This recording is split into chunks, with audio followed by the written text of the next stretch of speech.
नाज़रीन अस्सलाम वालेकुम। सियासत टीवी के खुसूसी प्रोग्राम खबरों ख्याल में आपका खैर मकदम है। मैं मोहम्मद रियाज अहमद। नाज़रीन, आप अच्छी तरह जानते हैं कि हम अपने इस प्रोग्राम का आगाज़, चाहे वो खबरों ख्याल हो या फिर आप देखेंगे ख़ास खबरें हो या ब्रेकिंग न्यूज़ हो, उसका आगाज़ प्यारे नबी सल्लल्लाहु अलैहि वसल्लम के इरशाद मुबारक से करते हैं। तो बहरहाल आज की जो हदीस मुबारक है, जो रोज़नामा सियासत के सफ़े आखिर पर हर रोज़ शाये की जाती है, तो बहरहाल आज की जो हदीस मुबारक है वो कुछ इस तरह है। हज़रत अब्दुल्ला बिन अब्बास रज़ी अल्लाह तआला अन्हु से रिवायत है, रसूलुल्लाह सल्लल्लाहु अलैहि वसल्लम ने फरमाया, एक उम्रे से दूसरे उम्रे तक के दरमियानी तमाम गुनाह माफ़ कर दिए जाते हैं। हज मबरूर की जज़ा जो है सिवाय जन्नत के कुछ नहीं है। तो आप अंदाज़ा कीजिए कि किस तरह अल्लाह ताला बंदों के गुनाह माफ़ करते रहते हैं मुख्तलिफ बहानों से। तो ये बहुत बड़ी बात है, अल्लाह का करम है कि अल्लाह ताला अपने बंदों से इस कदर मोहब्बत रखता है, और ख़ास तौर पर प्यारे नबी सल्लल्लाहु अलैहि वसल्लम के उम्मतियों से जो मोहब्बत रखता है वो 70 माओं से ज़्यादा मोहब्बत रखने वाला होता है। तो बहरहाल नाज़रीन, आपको बता दें कि जहाँ तक खबरों का सवाल है, खबरों के मामले में आप अच्छी तरह जानते हैं कि वज़ीर-ए-आज़म नरेंद्र मोदी ने किस तरह कहा था कि लोगों को मशवरा दिया था आज यानी 2 दिन पहले कि आप 1 साल तक सोना ना ख़रीदें, यानी सोने के ज़ेवरात ना ख़रीदें, सोना ना ख़रीदें, और बैरून ममालिक के दौरों पर ना जाएँ, और ख़ास तौर पर बैरून ममालिक में अगर आप शादियाँ कर रहे हैं या फिर इंगेजमेंट कर रहे हैं, रस्म कर रहे हैं, तो उससे भी गुरेज करें। इसके अलावा उन्होंने ये भी कहा था, किसानों को मशवरा दिया था कि खाद घर यानी अंदरून मुल्क तैयार करदा इस्तेमाल करें, बैरून ममालिक से जो खाद मंगाई जाती है उसे इस्तेमाल करने से गुरेज करें। इस तरह की बात उन्होंने कही थी। और यहाँ तक कहा था कि आवाम को चाहिए कि वो पेट्रोल और डीज़ल के जो इस्तेमाल है उसमें एहतियात बरतें, और यहाँ तक कि वज़ीर-ए-आज़म ने कहा कि खुर्दुनी तेल यानी पकवान में जो तेल इस्तेमाल होता है वो भी कम इस्तेमाल करें। अब सवाल ये पैदा होता है कि वज़ीर-ए-आज़म ने जो ये मशवरे दिए उसके बाद आप देखेंगे कि वज़ीर-ए-आज़म मोदी की हुकूमत ने आज की बात कर रहा हूँ मैं, एक नोटिफिकेशन जारी किया, इलामिया जारी किया, जिसमें कहा गया है कि सोने पर जो इम्पोर्ट ड्यूटी 6% हुआ करती थी, अब वो बढ़ाकर 15% कर दी गई है। तो अब अंदाज़ा कीजिए कि इससे नुकसान किसका हो रहा है? क्या सोने के ज़ेवरात बेचने वालों का होता है, या जौहरियों का होता है, या फिर आवाम का होता है? तो आप साफ साफ बता देते हैं कि आवाम का होता है। इसके अलावा वज़ीर-ए-आज़म नरेंद्र मोदी कहते हैं कि पेट्रोल और डीज़ल की कीमत जो हैं वो हमने नहीं बढ़ाई है, जबकि आपको बता दूं कि वज़ीर-ए-आज़म नरेंद्र मोदी के मरकज़ी काबीना में वज़ीर पेट्रोलियम की हैसियत से खिदमात अंजाम देने वाले हरदीप सिंह पुरी है। हरदीप सिंह पुरी का कहना है कि सरकारी ऑयल कंपनियों को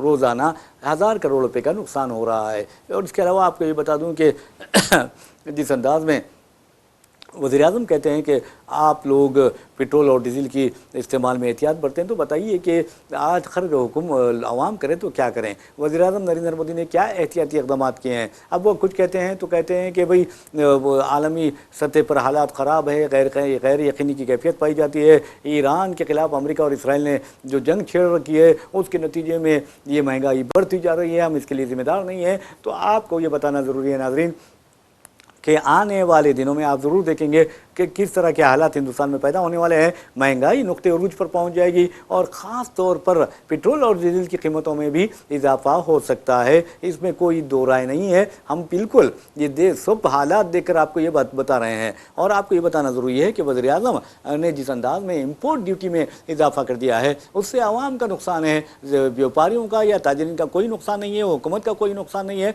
आवाम का नुकसान है। अब मिसाल के तौर पर आप देखेंगे कि वज़ीर-ए-आज़म ने कहा कि गैस की किल्लत पाई जाती है आलमी सतह पर, और उन्होंने कमर्शियल जो गैस सिलेंडर है 19 किलो के गैस सिलेंडर पर की कीमत आपको बता दूं कि 993 रुपये बढ़ा दी है। 100, 200, 300, 400 नहीं बल्कि 993 रुपये अगर कोई शख्स या कोई हुकूमत एक गैस सिलेंडर की कीमत में इजाफा करती है, तो आप अंदाज़ा लगाइए कि आम आदमी पर या उसके जेब पर किस तरह डाका डाला जा रहा है। अब जहाँ तक इम्पोर्ट ड्यूटी का सवाल है, इम्पोर्ट ड्यूटी के आज ही नोटिफिकेशन जारी किया गया और हुकूमत ने ऐलान कर दिया कि आज से ही उस पर अमल आवरी की जाएगी। तो बहरहाल वज़ीर-ए-आज़म ऐसा लगता है कि जैसा कि राहुल गांधी ने कहा कि वज़ीर-ए-आज़म कि बस की बात नहीं है हिंदुस्तान पर हुकूमत करना, बस ये लोग मंदिर मस्जिद करते हैं, हिंदू मुस्लिम करते हैं और फिर ख़वाराना बुनियाद पर अपना उल्लू सीधा करने की कोशिश करते हैं। तो बहरहाल इस तरह के जो पॉलिटिकल उल्लू होते हैं उन्हें मैं समझता हूँ कि आवाम को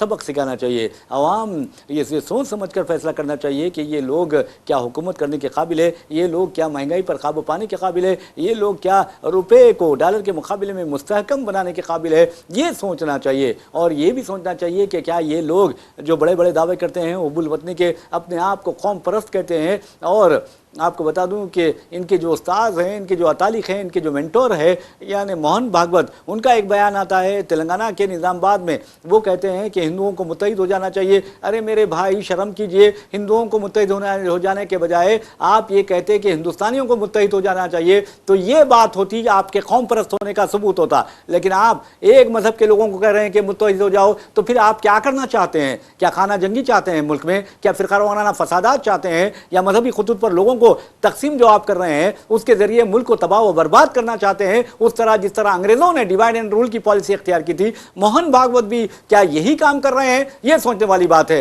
कम से कम इस तरह के बयान देने वालों को, इस तरह की तकारीर करने वालों को शर्म आनी चाहिए कि वो एक मजहब के मामले में कहते हैं कि आप हिंदू मुत्तहिद हो जाएं। अरे मेरे भाई हिंदू मुत्तहिद हो जाएं, आप ये बताइए कि हिंदुओं को खतरा कहां से पैदा हुआ है? अब आप अंदाजा कीजिए कि स्टालिन के बेटे ने कल क्या कहा था, सनातन धर्म को खत्म कर देना चाहिए क्योंकि ये तकसीम कर रहा है। सनातन धर्म तकसीम नहीं कर रहा है, बल्कि इस तरह के जो अनासिर हैं वो तकसीम कर रहे हैं हिंदुस्तान को, लोगों को वो तकसीम कर रहे हैं और सनातन धर्म को ये बदनाम कर रहे हैं, चाहे वो आरएसएस हो चाहे बीजेपी हो, और इस तरह के बयान देने वाले जो लोग हैं वो बदनाम कर रहे हैं। अब स्टालिन के जो फर्जंद है वो कहते हैं कि सनातन धर्म लोगों को तशद्दुद की तालीम दे रहा है, लोगों को बांट रहा है, तो ये इसके लिए कौन जिम्मेदार है? इसके लिए स्टालिन का बेटा जिम्मेदार नहीं है, इसके लिए आरएसएस का सरबराह मोहन भागवत जिम्मेदार है, नरेंद्र मोदी जिम्मेदार है, अमित शाह जिम्मेदार है, बीजेपी कायदीन जिम्मेदार है, इस तरह के बयान देने वाले जिम्मेदार हैं। अरे सनातन धर्म को इन लोगों ने बदनाम करके रख दिया है। क्या ये सनातन धर्म के ठेकेदार हैं? ये हिंदुओं को सोचने की जरूरत है, ये हिंदुओं को इस बात पर गौर करने की जरूरत है कि ये लोग हिंदुस्तान को किस तरफ ले जा रहे हैं, ये देखने की जरूरत है। लेकिन ये देखते नहीं। अरे मेरे भाई बहुत हालात खराब हो जाएंगे अगर इस तरह की बातें करते रहेंगे। तुम क्या खाना जंगी की तालीम दे रहे हो लोगों को? एक मजहब के वालों को कह रहे हैं कि मुत्तहिद हो जाओ, एक मजहब के वालों को कह रहे हैं कि बच्चे पैदा करो, लेकिन हालांकि तुम खुद बच्चे पैदा करने के काबिल नहीं है, ना तुम बच्चे पैदा कर सकते हो। अरे पहले खुद अमल करो। अगर दूसरों को बच्चे पैदा करने की अगर मशवरा दे रहे हैं तो तुम ये देखो क्या तुम में सलाहियत है कि तुम बच्चे पैदा करने के काबिल हो? ये देखो, तुम तो बच्चे पैदा नहीं करते और दूसरों को कह रहे हैं कि बच्चे पैदा करो। ये क्या बात हुई? तो इसका मतलब ये तुम सिर्फ और सिर्फ मजहब की बुनियाद पर मजहब की अफीम लोगों को खिलाकर सुला लेना चाहते हो, हिंदुस्तान की तरक्की की राह पर ले जाओ। इस तरह की हरकतें, इस तरह की बातें करते हुए मैं समझता हूं कि तुम हिंदुस्तान की खिदमत नहीं बल्कि बदखिदमती कर रहे हो।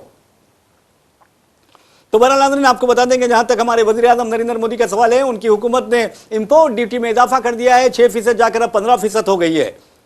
अरे मेरे भाई महंगाई पर काबू पाओ, तो बेरोजगारी को दूर करो। बच्चे आप अंदाजा कीजिए कि अनहाइजेनिक जो वो है माहौल में जी रहे हैं, गुर्बत का बुरा हाल है, लोग खाने को तरस रहे हैं।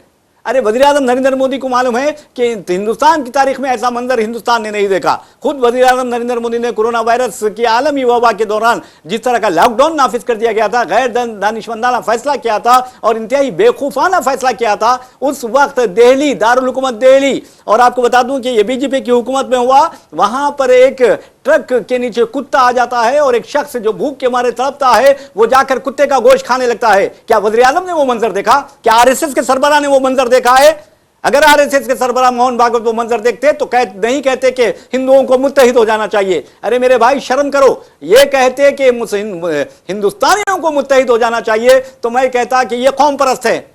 अरे अंग्रेजों के खिलाफ आप इनकलाब जिंदाबाद का नारा किसने लगाया? क्या मोहन भागवत जानते हैं? मोहन भागवत को क्या हिंदुस्तान की हिस्ट्री मालूम है? हिंदुस्तान की तारीख मालूम है? मुजाहिदीन आजादी के बारे में मालूम है? क्या वज़ीर आज़म ये जानते हैं कि रेशमी रुमाल की तहरीक कैसे शुरू हुई है?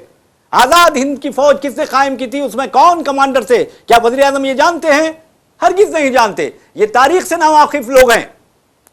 तो बहरहाल नाज़रीन, ये बातें बड़ी करने से तो अच्छा है कि हिंदुस्तान की तरक्की में हिस्सा अदा कीजिए। हिंदू मुत्तहिद हो जाएं, फलां मुत्तहिद हो जाएं, फलां बिखर जाएं। अरे मेरे भाई हिंदुस्तानियों को मुत्तहिद होने की दावत दीजिए। हिंदुओं बच्चे पैदा ज्यादा करें। अरे मेरे भाई, आप ये बोलिए कि हिंदुस्तानी बच्चे ज्यादा पैदा करें। एक मजहब की बात करते हो। अरे तुम्हारे पास 10 टुकड़े हैं, जात पात का तुम्हारे पास कदर बुरा निजाम है, क्या तुम वो जात पात के निजाम को सुधार नहीं सकते? मिसाल के तौर पर आपको बताता हूं कि आज हिंदुस्तान में कहीं भी दलित जो दुल्हा होता है वो घोड़ी पर सवार नहीं हो सकता।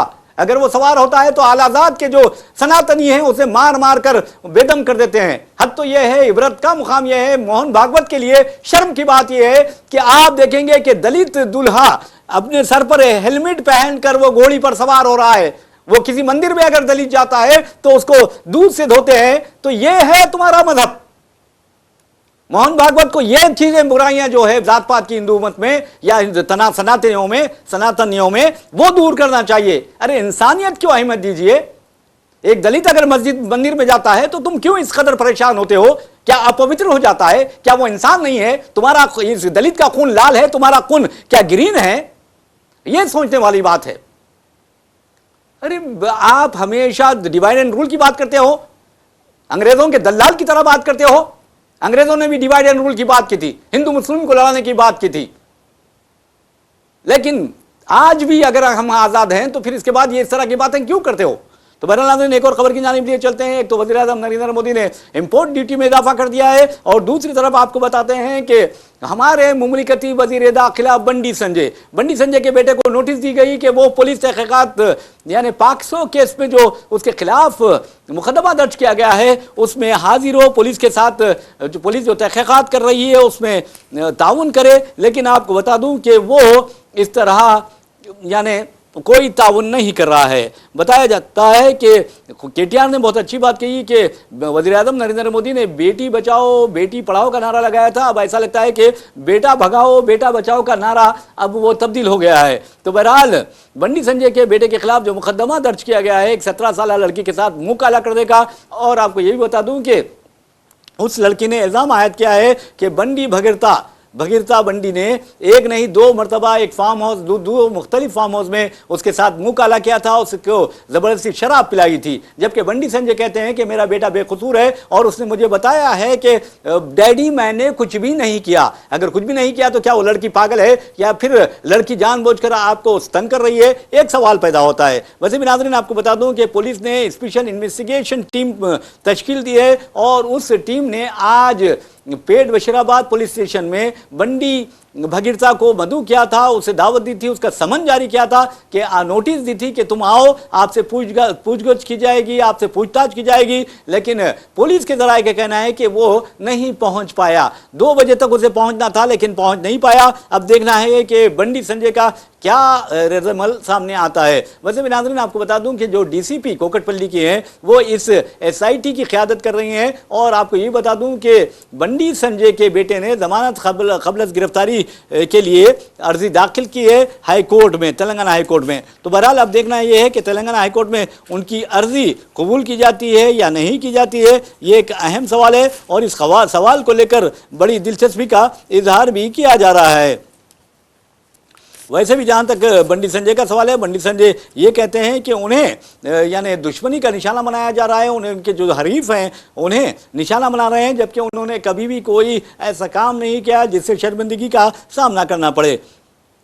वैसे भी नाज़रीन आपको बता दूं कि पाक्सो केस जो पेट बशीराबाद पुलिस में दर्ज किया गया है उसमें वाज़ेह तौर पर आज बंडी भगीरथ को नोटिस जारी की गई थी सॉरी कि वो दोपहर 2 बजे तक पुलिस स्टेशन पर हाजिर हो। वैसे भी बीएनएस की दफ़ा 74-75 के तहत उसके खिलाफ मुकदमा दर्ज किए गए थे। और आपको ये बता दूं कि कल बंडी संजय के बेटा जो है बंडी भगीरथ उसकी दरख्वास्त जमानत क़ब्ल गिरफ्तारी की समाअत होने वाली है हाई कोर्ट में।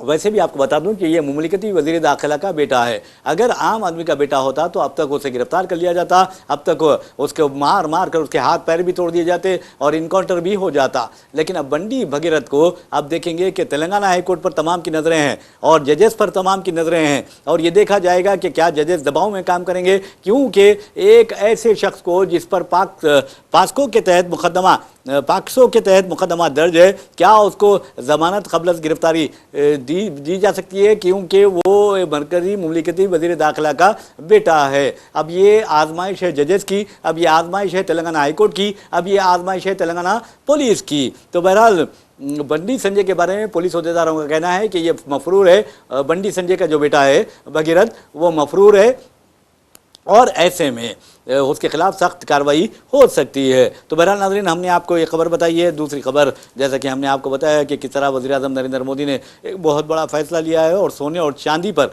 जो इम्पोर्ट फीस होती है, इम्पोर्ट ड्यूटी होती है, उसमें इजाफा कर दिया है और आज से उस पर अमलावरी की जाएगी। वैसे भी नाज़रीन आपको बता दूं कि जहां तक बंडी संजय के बेटे का सवाल है, बंडी संजय के बेटे के खिलाफ जो SIT तश्कील दी गई है उसमें उसकी क़यादत रीतिराज DCP कोकटपल्ली कर रही हैं और ये कहा जा रहा है कि protection of children from sexual offences यानी पाक्सो की जो दफ़ात है वो दफ़ात इंतहाई ख़तरनाक है, 74-75। और अब देखना है कि पाक्सो के तहत क्या बंडी संजय के बेटे को गिरफ्तार किया जाता है या नहीं किया जा सकता है। तो वैसे भी इस तरह की खबरें हम आपको ज़रूर सुनाते रहेंगे। और जहां तक सोने का सवाल है, आप देखेंगे कि वज़ीर आज़म नरेंद्र मोदी ने आवाम से 1 साल तक सोना ना खरीदने की अपील की है। और आपको ये बता दूं कि इसके बाद हिंदुस्तान भर में जो सोने के ताजरीन हैं या जौहरी हैं वो एहतजाज कर रहे हैं और कह रहे हैं कि मोदी हुकूमत को वोट देकर हमने बहुत बड़ी गलती कर दी है। वैसे भी नाज़रीन आपको बता दूं कि जहाँ तक हैदराबाद का सवाल है, हैदराबाद में जो सोना मार्केट है उस पर कोई असर नहीं पड़ा है और लोग सोना खरीद रहे हैं, सारे हिंदुस्तान में सोना खरीद रहे हैं। और सारी दुनिया में सबसे ज़्यादा सोना अगर किसी मुल्क में इस्तेमाल किया जाता है तो वो हिंदुस्तान है। हिंदुस्तान में सबसे ज़्यादा सोना इस्तेमाल किया जाता है। यहाँ तक कि आप देखेंगे सोना, चांदी, प्लेटिनम वगैरह हिंदुस्तान में बड़े पैमाने पर इस्तेमाल किया जाता है। एक बात है, वज़ीर आज़म नरेंद्र मोदी ने जैसे ही बयान दिया उसके बाद आपने देखा कि किस तरह सेंसेक्स मार्केट जो है वो धड़ाम से नीचे गिर पड़ा और सिर्फ 48 घंटे में ये जो वाक़यात पेश आए हैं तकरीबन 17 लाख करोड़ का सरमायाकारों को नुकसान हुआ है। तो ये असरात होते हैं, ये इम्प्लिकेशंस होते हैं। और आपको ये बता दें कि बैंकों में भी कहा जा रहा है कि तकरीबन 2.2 लाख करोड़ जो की कसीर रकम ऐसी पड़ी है जो अनक्लेम्ड है, यानी किसी ने उस रकम पर दावा नहीं किया है। अब देखना है कि 2.2 लाख करोड़ जो है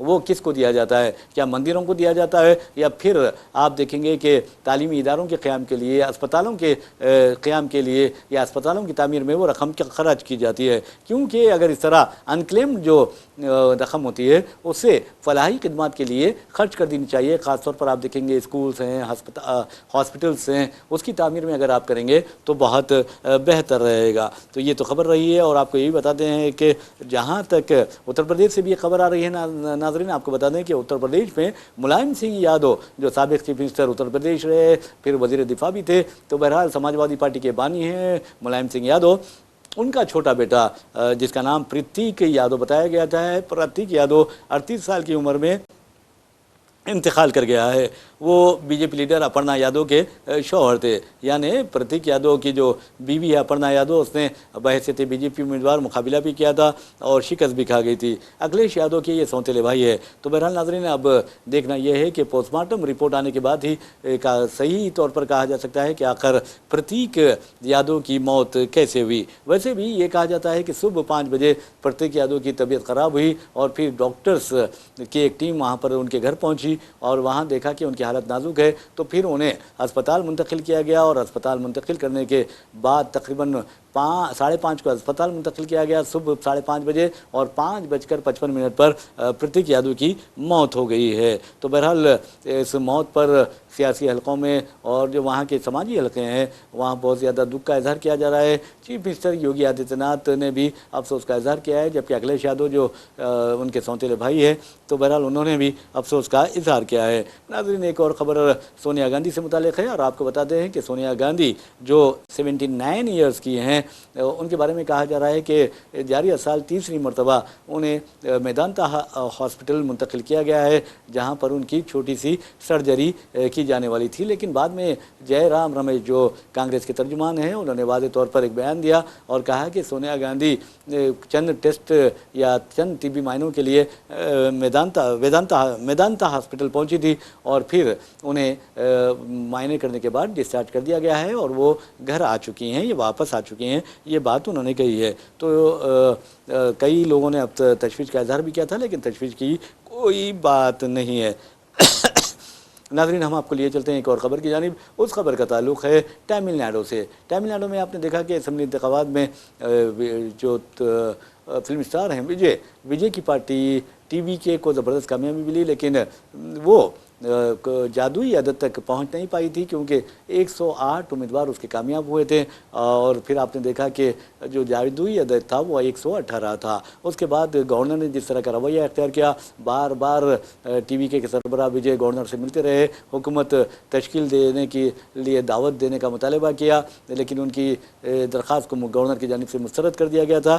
लेकिन बाद में आपको बता दूँ कि गवर्नर की अकल ठिकाने आ गई और फिर इन्हें दावत दे दी गई, क्योंकि उन्हें अक्सरियत हासिल हो गई थी। तो बहरहाल आज तमिलनाडु असम्बली में फ्लोर टेस्ट था, यानी एतमाद का वोट विजय ने जीत लिया और ज़बरदस्त तरीके से, यानी 144 के वोटों की तायद उन्हें, यानी अरकान असम्बली की उन्हें तायद हासिल हुई। अब सवाल ये पैदा होता है कि 118 यानी विजय की पार्टी और विजय के हलीफ पार्टियों की अरकान की तादाद 118 119 तक पहुंची थी, लेकिन फिर ये 144 तक कैसे हो गई? तो आपको ये बता दें कि AIADMK जयललिता की जो पार्टी थी उसके 47 अरकान असम्बली मुंतखब हुए, जिसमें से 24 अरकान ने बगावत कर दी अपनी पार्टी क़यादत के ख़िलाफ़, और फिर इन 24 अरकान असम्बली ने TVK की तायद कर दी, यानी विजय की तायद की। इस तरह 144 जो वोट हैं वो विजय के हक़ में आए, जबकि मुखालिफत करने वालों की तादाद 22 रही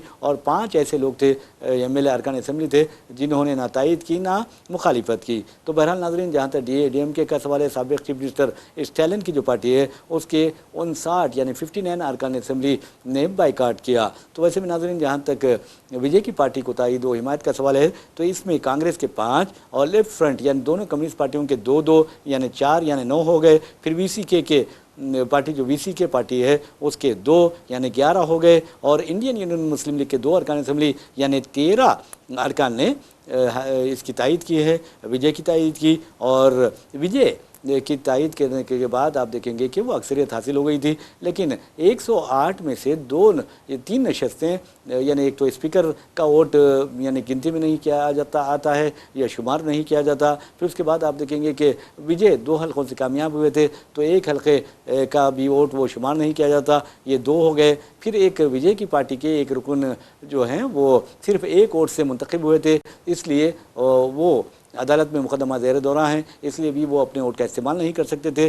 तो ये 3 वोट जो है वो इस्तेमाल नहीं हुए। अगर वो होते तो 147 इनकी तादाद हो जाती। तो ये बहुत अच्छी बात है कि तमिलनाडु में बीजेपी ने विजय की पार्टी को तश्कीली हुकूमत से रोकने की कोशिश की। यहाँ तक कि ये कहा जा रहा था कि DMK और AIADMK के दरमियान इत्तेहाद हो जाएगा और वो हुकूमत तश्कील देंगे। अब देखना है कि आने वाला वक्त क्या होता है, किस तरह विजय को हटाया जाता है या फिर विजय के खिलाफ साजिशें की जाती है। लेकिन एक बात ज़रूर है कि अवाम अब बहुत होशियार हो गई है। तो बहरहाल नाज़रीन, एक और ख़बर की जानिब हम आपको लिए चलते हैं, और उस खबर का ताल्लुक़ नीट से है। आप अच्छी तरह जानते हैं कि नीट में जो पेपर लीक होने की वजह से उसे कैंसिल कर दिया गया था। नेशनल टेस्टिंग एजेंसी, आपको बता दूं कि राहुल गांधी हो, अखिलेश यादव हो, दूसरे अपोजिशन कायदीन हो, उन्होंने इसे नरेंद्र मोदी हुकूमत और नेशनल टेस्टिंग एजेंसी की बुरी तरह की नाकामी करार दिया है। 3 मई 2026 को इस मुसाबिकती इम्तिहान का इनेकाद अमल में आया था, और उसके बाद पेपर लीक हुआ और ये इम्तिहानात मनसूख कर दिए गए हैं, और फिर हुकूमत ने जो तहक़ीक़ात है वो CBI के हवाले भी कर दिए है। अब ये देखना है कि national eligibility cum entrance test जो होता है नीट, और आपको बता दें कि MBBS है, BDS है, फिर आयुष के जो कोर्सेस हैं, यूनानी यानी BUMS है, BHMS है और BAMS है, तो ये कोर्सेस में और दूसरे जो कोर्सेस हैं मेडिकल कोर्सेस में, उसमें दाखिले के लिए ये नीट को बुनियाद बनाया जाता है। और ये भी कहा जा रहा है कि जिन सेंटर्स पर बच्चों ने 3 मई को इम्तिहान दिया था उन्हीं सेंटर पर इनके इम्तिहानात होंगे। लेकिन अब देखना है कि वाज़ेह तौर पर नीट ने कहा है कि नो एडिशनल एग्ज़ाम फ़ीस यानी इजाफी फ़ीस नहीं ली जाएगी, इस तरह की बात की है। लेकिन आपको बता दूँ कि NSUI national student union of India ने पेपर लीक को मोदी हुकूमत की को जिम्मेदार करार दिया और कहा कि मोदी हुकूमत सबसे कमज़ोर हुकूमत है और डॉक्टर की जो डिग्री है वो बिकाऊ हो गई है। इस तरह की बात या इस तरह के नारे लगाए गए हैं। पेपर लीक, मोदी सरकार वीक का नारा NSUI के लोगों ने लगाया है, जबकि वज़ीर-ए-आज़म पर शदीद तनक़ीद का इजहार करते हुए राहुल गांधी ने कहा कि वज़ीर-ए-आज़म नरेंद्र मोदी बड़ा दावा करते हैं कि उनका दौरे हुकूमत अमृत काल है, जबकि उन्होंने कहा है ये विष काल है, यानी माहौल में जहर घोल दिया गया है, ये ऐसा दौर है। और राहुल गांधी ने ये भी कहा कि 22 लाख से ज़ायद तलबा की कुर्बानियों को, उनके माँ बाप के कमिटमेंट को, उनके तैयारियों को नरेंद्र मोदी की करप्ट हुकूमत ने कुचल कर दिया है, उनके ख्वाबों को यानी चिकनाचूर कर दिया है। ये बात राहुल गांधी ने कही है। तो बहरहाल नाज़रीन, आप देखेंगे कि राहुल गांधी ने जिस तरह हकीकत पंसदाना बात की है, ये बहुत अहम है। दूसरी तरफ आप देखेंगे तमिलनाडु, तो वहाँ पर एतमाद का वोट हासिल कर लिया गया है, लेकिन पड़ोसी रियासत केरला में देखेंगे कि कांग्रेस ने अपने चीफ मिनिस्टर के उम्मीदवार के सिलसिले में अब भी सस्पेंस बरकरार रखा है और कांग्रेस के ये अजीब व गरीब हरकतें होती है। कांग्रेस इस कदर बेबस व मजबूर हो जाती है कि वो चीफ मिनिस्टर का इंतखाब करने में जल्दबाजी नहीं कर सकती या फौरी तौर पर फैसला करने से कासिर रहती है। जबकि बीजेपी में एक अच्छी बात यह है कि ये फैसला बहुत जल्दी करते हैं और उनकी जो हाईकमान फैसला कर देती है, बीजेपी की क़यादत जो फैसला करती है उसको आप को मानना ही पड़ता है। अगर नहीं मानते तो फिर हाल बुरा हो जाता है। अब कांग्रेस में देखिए गद्दारों की कमी नहीं है, कांग्रेस में फौरी तौर पर गद्दारी होती है। कांग्रेस में आप अंदाज़ा कीजिए कि अब ये जो दुनिया हिंदुस्तान की सबसे कदीम सियासी जमात है, इसमें गद्दारों की कोई कमी नहीं है। अगर किसी को वज़ीर आला नहीं बनाया जाता तो फिर वो बगावत कर देता है। अब आपको बता दूं कि वायनाड में KC वेणुगोपाल को यानी चीफ मिनिस्टर के ओहदा पर फायज करने के खिलाफ पोस्टर्स वहाँ पर चिस्पा किए गए हैं। अब ये देखना है कि क्या KC वेणुगोपाल को चीफ मिनिस्टर बनाया जाता है क्या, या फिर दीगर 2 उम्मीदवारों को चीफ मिनिस्टर बनाया जाता है, ये सबसे अहम बात है। लेकिन राहुल गांधी हो या फिर प्रियंका गांधी हो या कांग्रेस की क़यादत हो, मल्लिकार्जुन खड़गे हो, उन्हें बड़ी तेज़ी के साथ अपना फैसला करना चाहिए, वरना अगर ये फैसला नहीं करते तो ये बहुत ख़तरनाक बात है। तो ये जो चीज़ें हैं आपको यानी हम इन ख़बरों से वाकिफ़ तो करवाते हैं, लेकिन एक बात ज़रूर है कि हमारी यही कोशिश रहती है कि ज़्यादा से ज़्यादा जो अहम ख़बरें हैं उससे आपको वाकिफ़ करवाते रहें, ताकि आप मुल्क में होने वाली तब्दीलियों से भी वाकिफ़ होते रहें। ये सबसे अहम बात है। वैसे भी नाज़रीन, जहाँ तक आप देखेंगे कि वज़ीर-ए-आज़म का सवाल है, वज़ीर-ए-आज़म के बारे में कहा जा रहा है कि वज़ीर-ए-आज़म हमारे नरेंद्र मोदी जो हैं वो आवाज़ें तो बहुत करते हैं, बड़ा चीखो पुकार करते हैं, बड़ी बड़ी बातें करते हैं, लेकिन काम कुछ भी नहीं करते। कमज़ोर वज़ीर-ए-आज़म, हिंदुस्तान की तारीख़ का अगर कोई कमज़ोर वज़ीर-ए-आज़म है तो वो है नरेंद्र मोदी। ये मैं नहीं कह रहा हूँ, बल्कि कांग्रेसी कायदीन और अपोजिशन कायदीन, यहाँ तक कि जो दयानतदार यानी सियासतदान हैं, वो तमाम की तमाम यही बात कहते हैं। ख़ास तौर पर इंटरनेशनल लेवल पर नरेंद्र मोदी ने हिंदुस्तान का जो इमेज ख़राब किया है, आप अंदाज़ा कीजिए कि राहुल गांधी के वालिद राजीव गांधी की क्या कदर इंटरनेशनल लेवल पर हुआ करती थी। राहुल गांधी की दादी इंदिरा गांधी को किस तरह आलमी सतह की लीडर कहा जाता था, और आपने देखा कि हिंदुस्तान के पहले वज़ीर-ए-आज़म पंडित जवाहरलाल नेहरू की आलमी सतह पर क्या इज़्ज़त हुआ करती थी। लेकिन हमारे वज़ीर-ए-आज़म नरेंद्र मोदी की इज़्ज़त क्या है आप अच्छी तरह जानते हैं। बेचारे दूसरों को बैरूनी दौरे ना करने का मशवरा देते हैं, लेकिन ख़ुद ऐसा लगता है कि बैरूनी दौरों का बहुत ज़्यादा शौक़ रखते हैं। तो बहरहाल अब शोरा हजरात भी उनके बारे में अजीब व गरीब बातें कर रहे हैं, और हम तो उन शोरा से इत्तेफाक नहीं रखते। हैदराबाद के एक शायर ने कहा, यानी तंज़िया अंदाज में, सैटारिकल उनका जो अंदाज़ था, उसमें उन्होंने एक पोएम पेश की, नज़्म पेश की, और कहा कि वज़ीर-ए-आज़म नरेंद्र मोदी ने बहुत दौरे कर लिए हैं, एक दौरा बाकी है। लोगों ने पूछा कि क्या बाकी है, तो उन्होंने कहा कि दिल का दौरा बाकी है। तो बहरहाल नाज़रीन, इसी के साथ हम अपना प्रोग्राम खबर ख्याल इख्तिताम को पहुँचाते हैं। अपने मेज़बान मोहम्मद रियाज़ अहमद को इजाज़त दीजिए। इंशाअल्लाह फिर मुलाकात होगी, फिर बात होगी। तब तक के लिए अल्लाह हाफ़िज़।